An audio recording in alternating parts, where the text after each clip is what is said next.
This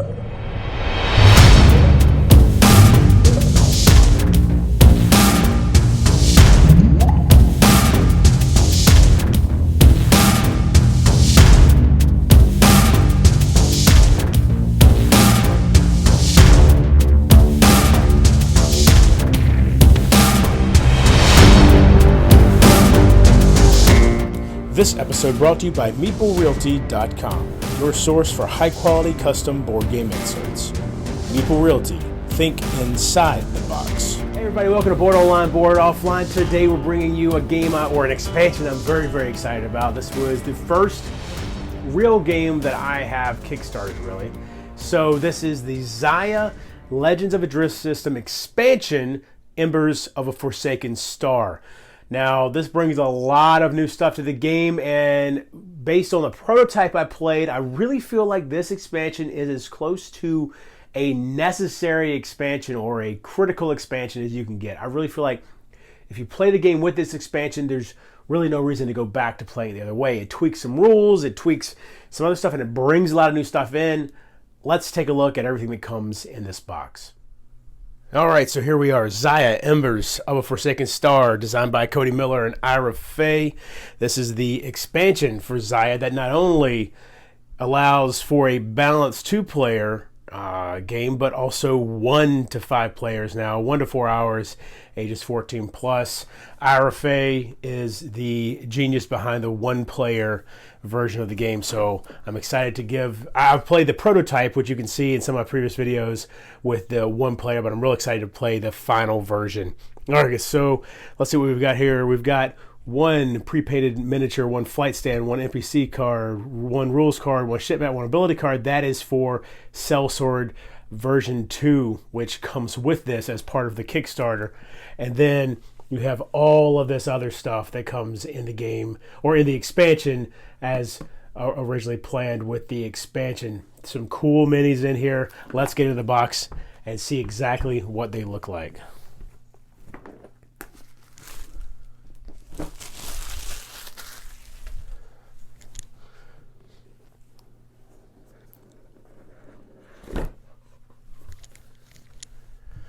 Okay, so here we've got the rule book. Now this does change some of the base game rules. I have, again, not read the finalized version of this, but there are a number of base game rules that have been tweaked and adjusted now thanks to this rule book.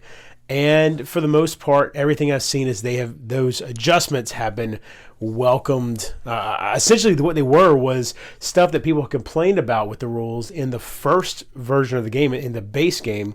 And so Cody listened and Ira listened, and they have adjusted and made the game, just tweaked it to work a little bit better. And here we've got the solo rules. And you can see the solo rules is essentially, well, that right there is your campaign log. That's cool. Okay, let's see. After each game, win or loss, select an upgrade. Only use ships that you haven't used in this campaign, but if you've used all the ships of a tier at least once, only use ships that you've used exactly one time, etc. Cool. And there's where you get the FAQ.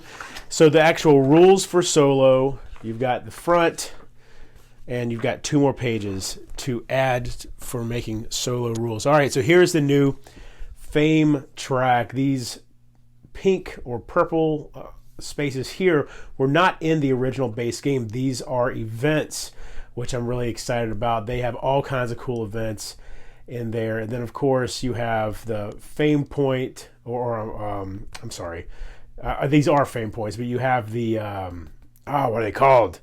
Titles. The titles that come out here that give players ability to earn certain titles based on cool actions. And I guess is that identical? 20 points, 20 points. I think that is, yeah, they just double-sided it. Okay, here we have the Void Wasp, which is what the sellsword is called if you use it as a playable ship as opposed to the non-player character ship that it can be as well. So Void Wasp, when you're playing as, you can see it's tier 2, impulse 3, pretty cool. This, the Exodus, is in the original base game when it was on Kickstarter. This was what the cell sword looked like for that. And so if you have this version of the cell sword, it's really just a color scheme really is the difference here. But if you have this version of it, then you can play as the Exodus instead of as the Void Wasp. All right, now let's get into the new ships besides the cell sword. We've got the Vagabond, which is a tier 1 ship. You can see it's got 11 spots in the hold, 8 energy, impulse 3. All right. And of course, on the back, we've got all the cool information that is just backstory type stuff. Doesn't really affect the gameplay at all. But let's go to the tier 2 ship, the Skimmer. 13 spots in the hold, impulse 3, 10 energy. Very cool. And the, let's say, Carrick. 2 impulse, but 16 hold spots and 14 energy. That is a lot of energy for one ship to have there. And the impulse 2 is obviously what you're paying for there, since the other 2 had 3 impulse. Now here we go. We've got all the cool new Zaya tiles. We've got these new exploration tokens are completely different than what they were in the base game, and you actually should get rid of the base game token. Now, I mean, you don't have to throw them away, but you don't use them anymore. And I guess if you wanted to, but it would really be, it's not balanced properly if you use the base game ones anymore. These are better from everything I've seen. There's no blank ones. You do still have some negative ones, like that's ice damage right there, but there's still a lot of cool stuff. Here we've got some new outfits, like these are Enviro Shield, the GTS, the Piercer. These are different things. The M-Comp. The M-Comp allows you to have more than one mission. The GTS, that one increases your minimum roll for movement. The Enviro Shield protects you against environmental damage, such as when you're mining and you get hit by an asteroid or something like that. The Piercer is obviously for attacking, getting through shields. These are for salvage spots on planets. And then what else do we have here? This is the cargo pod. There's so much cool stuff in here. Okay, and then of course that's not even taking into account these new areas here. So let's see how these pop out. Pop out pretty well. Pop out very, very smooth. I'm trying to see. I don't even see. Oh no, there's okay, a little tiny bit. That's the standard. Nothing crazy there. Okay, how the rest of these pop out? They're hanging up just a tad, but they're not tearing. Okay. So you're hanging up just a little bit, but no tearing whatsoever. So that's the most important thing we look for, is that there's no tearing. Very cool. All right. So, and we've got a few more of these. We've got the ruins of Dromoth. So this is where you would actually go excavate. This is a dead planet, and that's what these are right here. You'd put 4 of them on here, and then for excavating, you actually put it on your ship, and then you take it back to a certain spot, the space station, which we'll see in a minute, and that's when you can then sift through it and see what you got. So, and then we've got the chasm over here, and you got all these new things, gravity wells here that send you off. This particular planet is a little difficult to get into because of the fact that these gravity wells are going to send you flying off. Let's see what we've got here. We've got Tofjor, which is another dead planet, and you see some ice asteroids here, and Calicus. Samara Gate, which is another gate that connects to the 2 primary gates in the game. Still does not connect directly to the, was it Tigris that was the dysfunctional one? I can't remember exactly, but still doesn't connect directly to that. But the others, but now you can have a total of 3 gates on the board that help you jump around the system. And then we've got the Grinder, Neo Vostok, and Blench. And here is Near, which, with, I believe, unless the rules have changed from the prototype ones that I was looking at, though, the game now starts with Near on the board.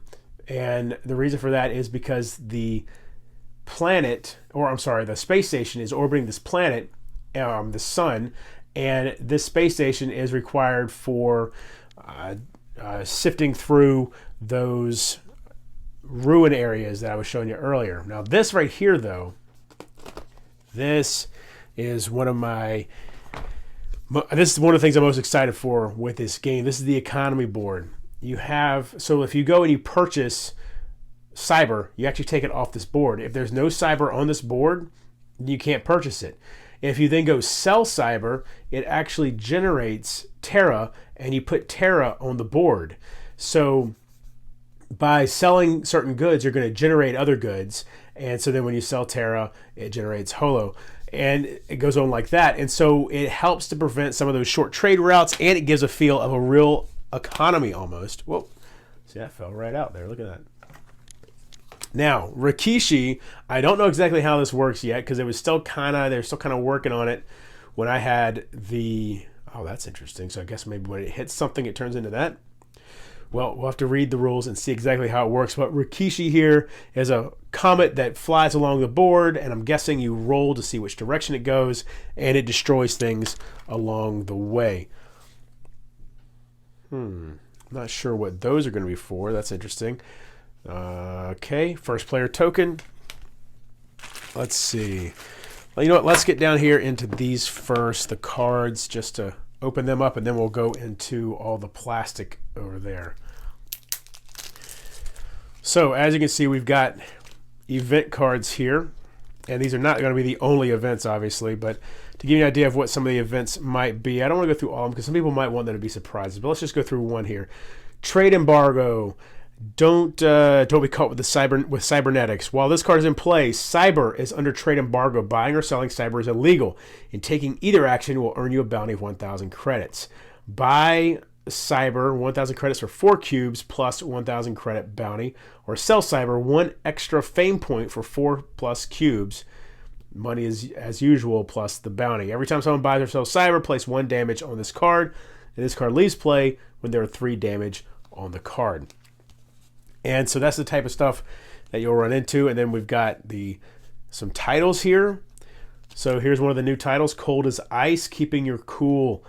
To claim this title, be the first player to repair your ship when ice damage fills at least half of your ship's hold.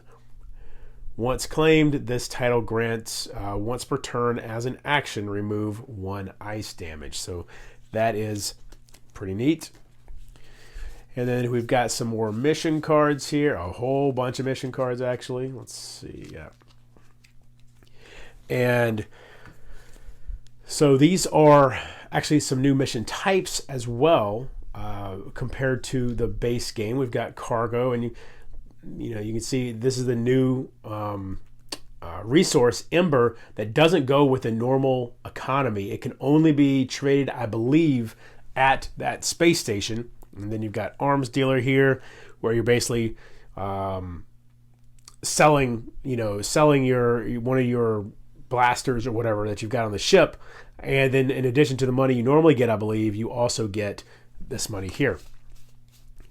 And private eye, coerce, so some new stuff here. And let's look in this pack here. Oh, you know what? So this is the Kiln. That's right. That's the name of the space station, the Kiln, a hub of trade and commerce. And you actually have this card next to the board. And when somebody goes on the space station, you place them on this card. You can see that's where you sell the Ember there. Also have an ability to pick up a mission there. Okay. And we've got the Carriac and his ability, Absorption Shield. Redirect attacks into energy. As an action, spend 4 energy to heal 1 damage. And then down here, when activating a shield outfit before spending arm markers, roll a d20. And you can see if you get the 20, for every 1 damage prevented, gain 2 energy. So that's pretty cool. The Skimmers ability, Recall. While in normal space, not inside any borders, as a minor action, remove the recall token to your current space, even if the recall token is currently placed elsewhere. Then as an action, spend 2 energy, roll the d20. And then success depends on how far away you are. But if you do roll a 17 through a 20, anywhere on the board, you could jump back to where that recall token is. And then the Vagabond, Batea Grid. You can collect cargo cubes from areas on the map that normally don't contain resources. As a minor action, when inside the borders of any asteroid, ice asteroid, nebula, or debris field, spend 1 energy, roll the d20, and then gain whatever it tells you to gain there. And then we've got these new player turns that will reflect the new rules as well.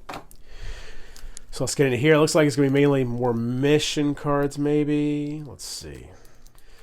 So here are the rules for the sellsword. And so we've got sellsword rules, and then this right here, I guess it's his AI card to help you know how he acts. Void Wasp and Exodus with their RK5 blaster right here. Okay. And then, yeah, we've got some more titles and then events. And then, what is this? Now, I wonder why. Maybe these must have been adjusted some. Okay. So here are 3 ships from the base game that they must have. They've changed their abilities, I'm guessing. They've rebalanced them or changed them in some way. So that's what those are. And here we go with solo campaign upgrades. Okay. Solo setup. Round summary. A bunch of solo stuff here. I like that solo icon. That's pretty cool. And, oh, I guess, okay, hold on. There must be new behaviors for the Enforcer and the Scoundrel and the Merchant in solo. Or not, there must be. There are slightly adjusted behaviors. I actually remember that from when I played with the prototype. Then we've got NPC stats, side A and B. Okay, all right, easy mode. Okay, cool. So that's still solo stuff. Here's more solo stuff here. I guess these must be either titles or mission. They look like titles. That's what it looks like. Okay. I can't remember exactly how that works. And then we've got more event cards. Cool. Now, let's look finally at this stuff in here. Here is the ice damage that I think is some really cool looking damage crystals here. And the ice damage every turn will spread on your ship to every orthogonal space from where it is, which means it very quickly can take over your ship. Here we've got the stands for the ships that come in the game, and here is Ember, which is the new resource, like I said before. Okay, this is not, I'm hoping you can see here, this is not just white. See, it's actually got almost a pearl look to it. It's very subtle, but very cool. I like that a lot. Got some new credits. I guess you just need more credits just to make sure you don't run out. And now let's get into the ships. Oh, not just the ships, the ice asteroids. Look at these guys. Look at this right here. That is very cool looking. And so if anybody hasn't seen this before, basically the way these ships and the ice asteroids and everything work is they will just go right on. Let's see, where's the, there we go.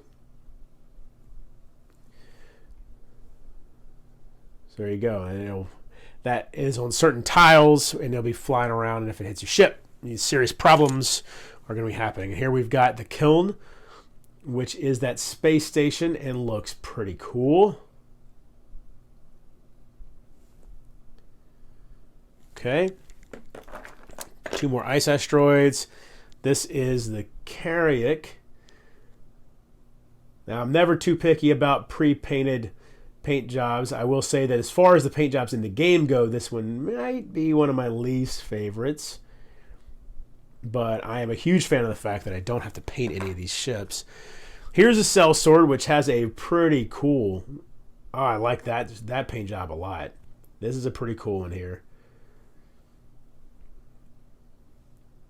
You know what? Let me stick them on the... It'd be easier for me to kind of show them off if they're on the stands here, I think. So I'm not manhandling. There we go. There we go. Okay, so you can see that a little better. All right, and what was this one called? I can't remember the name of this one. I'll have to go back and look. But I actually like those colors too. That's pretty cool. and the tier 1 ship. There you go. And that is everything that comes in the box. So there you go. There is so much cool stuff in this box. I hope you enjoyed this video. If you did, please give it a thumbs up. If you like my channel, consider subscribing. And until next time, if you're bored online, bored offline.